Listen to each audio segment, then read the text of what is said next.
Welcome to another Venus Fridays. We always love being here with you so much. Thank you for being with us.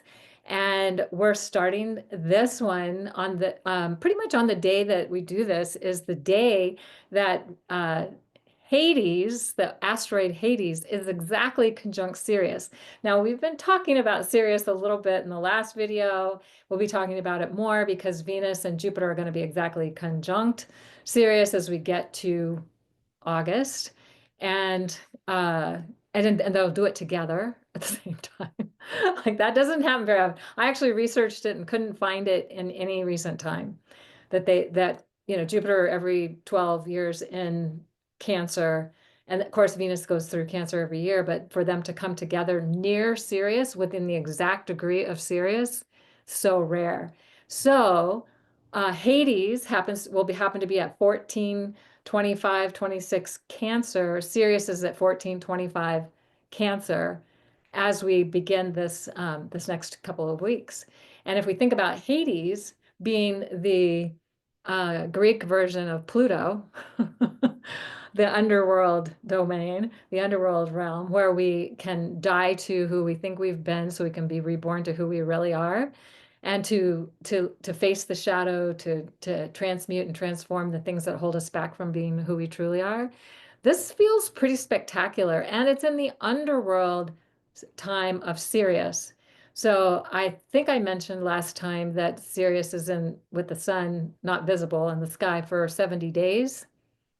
And it's interesting that the Egyptian funeral rites were 70 days in honor of Sirius being not visible. And when Sirius rose as morning star, that was when they knew it was that was the beginning of their new year, one, and two, the beginning of the flooding of the Nile, which brought life to the desert. So they saw Sirius as the star of giving life or life giver. So that's a pretty spectacular way to begin. And then from there, we'll jump right into Saturn going retrograde and Saturn in Aries going back to Pisces, going back to Aries. We talked about this in the last video and how Saturn isn't most like Pisces like Neptune, but it's doing that Aries Pisces dance. And so it helps us to see that looking at this Venus cycle as Aries Pisces, with Saturn and Neptune both doing the Aries Pisces dance into next year, so spectacularly confirming that we're on the right track.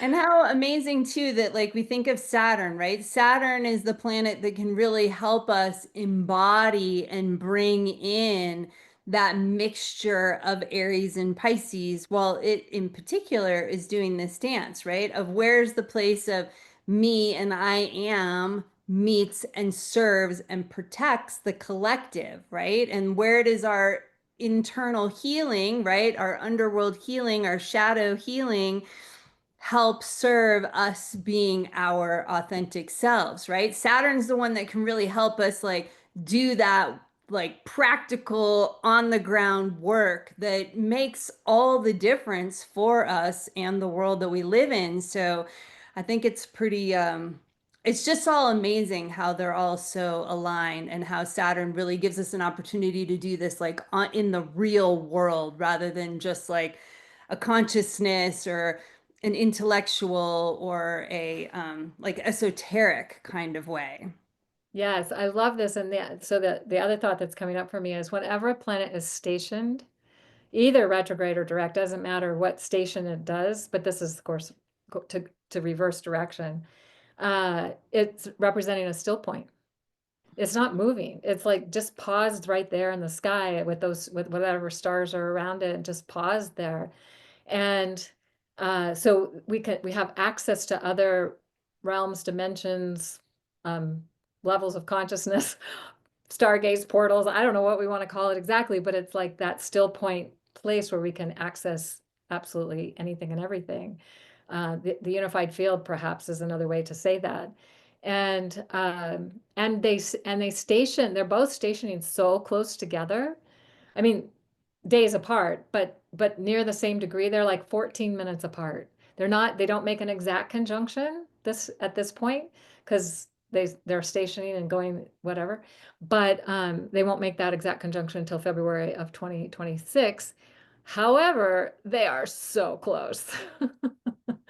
And so, what's the vision? What's the possibility? And how is Saturn helping us to bring that into form? How is the formless coming into form? And really in that close alignment with each other. So that's very exciting. And the other thing that's happening is July 17th or 18th, Mercury is going to go retrograde. And it's at 15 degrees Leo, which is the cross quarter point.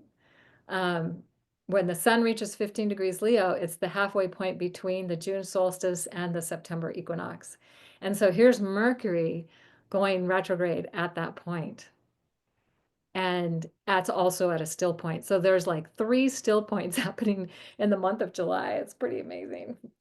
It is. And it's such a great thing to talk about Mercury retrograde because it's just one of those kind of like buzzword things in astrology that like mainstream culture is like glommed onto as being like, oh, all your technology is going to blow up. Everything's going to be like a mess, all communication, everything's going to break down. But for me, like Mercury retrograde can be this amazing creative time, right? This time that I can get out of like linear, like I think that's why it has that kind of bad rap because we're so linear and like I'm dependent upon my technology and if I have any little hiccup, it like makes me totally insane as opposed to like, okay, this is a time for me to move into that circular, psychical part of my thinking and my awareness. And that's where like all the creativity blooms. Like I have this kind of fantasy of like being able to take all the Mercury retrogrades off and just spend time like writing or making art or journaling, like really leaning into my creativity because it's so supported during Mercury retrograde. So this is something I look forward to, not fear or fret over. Right. I agree with you 100%, maybe even more than 100%. But also know that there can be technical glitches and it's okay. And they usually work themselves out. It can Yep. be maddening at the time, but because it's getting us to maybe stop and feel into it in a deeper way. And also because Mercury has to do with communication and creative expression, and we're at the throat chakra gate when it's going retrograde of Venus, the throat chakra gate. So it's like, oh, how are we going to communicate to ourselves and each other in ways that are something that, that idea of what you heard is not what I meant. Yeah. I've had that experience way too often. It's like, that wasn't what I was saying. No, no, no. Like you misunderstood. And so to really be present with how we're communicating and what we're communicating and how we're creatively expressing who we are at this time. So that's pretty exciting. It is. And then we save the best for last because Venus is then transitioning through into the heart chakra, right? So the moon will meet with Venus on July 21st, but it may Yes. be a little later in different parts of the world. I don't have the time right in front of me.